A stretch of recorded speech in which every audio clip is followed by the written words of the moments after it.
Assalamualaikum. Waalaikumsalam. Nama Hani, asal Kelantan. Cakap bahasa Kelantan. Cakap bahasa Kelantan, nanti orang lain tak faham. Tapi saya cakap kita pula. Okey, cakap apa ni? Cakap bahasa Kelantan, cakap pengalaman Hani. Pengalaman Hani ikut ni memang Hani tercari-carilah. Tercari-cari siapa yang nak membimbing Hani. Macam tu. Lepas tu tengok Umi Ica dekat live. Allah rezekikan jumpa. Lepas tu Masya Allah Tabarakallah, banyak perubahan berlaku. Panas baran kita tu kan, kita kan sebagai suri rumah banyak kerja kan, di rumah, sekali suri rumah yang bekerja lagi lah, macam-macam, banyak tekanan. Maksud kita akan cepat marah, nak orang faham kita, ikut kepala kita je. Tapi bila ikut Umi, panas baran tu tak tahu hilang ke mana. Lepas tu Sultan dia jadi apa, sweet macam tu, macam kita baru kahwin. Sedangkan ni dah 9 tahun lah lebih kurang kahwin. Tapi dia macam sweet couple macam tu, macam baru-baru berbulan madu. Macam Masya Allah Tabarakallah. Kita nak apa kan, bila kita nak ibadat, buat kerja, bila pasangan kita baik dengan kita, lembut, tak baran. Tapi memang Sultan Hani tak baran, cuma hubungan suami isteri tu lebih rapat. Lagi dari segi mengaji, kalau dulu seminggu sekali tu rasa okey dah tu baca Yasin. Tapi sekarang satu hari 7 kali pun boleh. Kalau naik dengan guru, Alhamdulillah, Masya Allah Tabarakallah. Lepas tu bila kita sendiri, sibuk sangat kan, sibuk lah kononnya dengan dunia ni. Lama dah tak buka Quran, Masya Allah. Itu yang Hani menitik mata sampai suatu saat Umi kata naik baca Quran ramai-ramai lah. Masa tu bergetar tangan, buka Quran, baca. Sejak daripada tu, Alhamdulillah, khatam dah. Khatam bersama Seri Kandi. Syukur. Daripada Yasin, baca Quran, dan sekarang dia terindu-rindu. Macam tu. Dia akan automatik. Nak baca, tak baca tak boleh. Dia sendiri.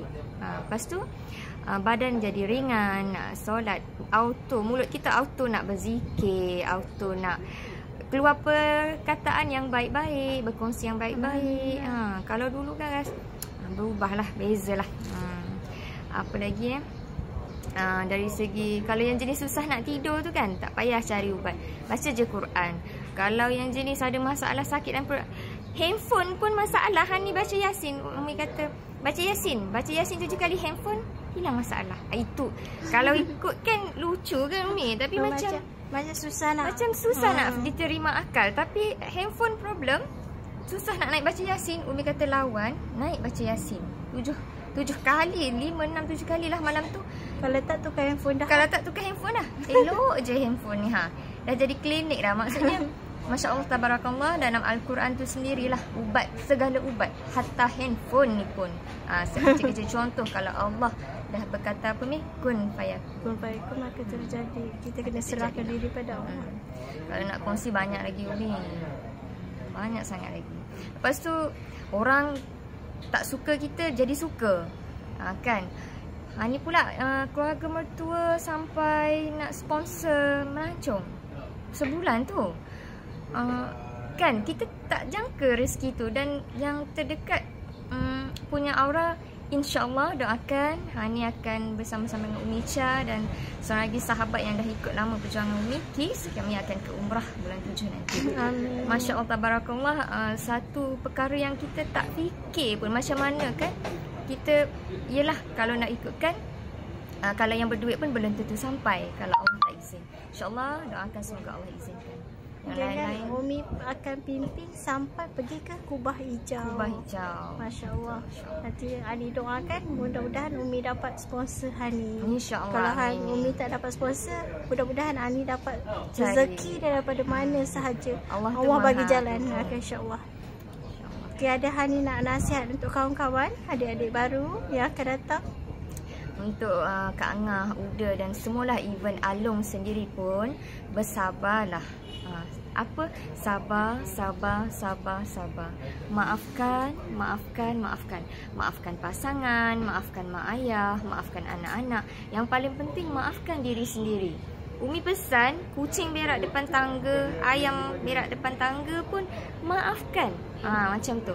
Bila kita dah maafkan, bila Hani dah cuba praktis benda tu, dia rasa ringan, rasa mudah untuk banyak perkara. Alhamdulillah. Rezeki pun dah makin alhamdulillah. Rezeki Masya Allah. Niat, rasa nak makan rendang lah. Lepas tu dalam, dia kadang-kadang Allah tak hantar terus. 2-3 hari ada jiran hantar.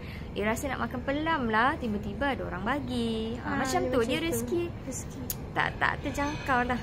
Tapi jangan ingat tak ada ujian. Jangan ingat tak ada ujian. Oh, ikut Umi Cha dah mengaji tak ada ujian ke?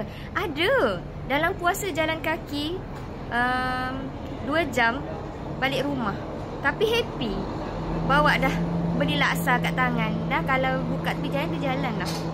Maksudnya ujian tu tetap ada, tapi kita tenang dalam keadaan tenang menghadapinya. Betul. Okey, Masya Allah, tabarakallah. Jumpa lagi di Kubah Hijau. Di Kubah Hijau, insya Allah.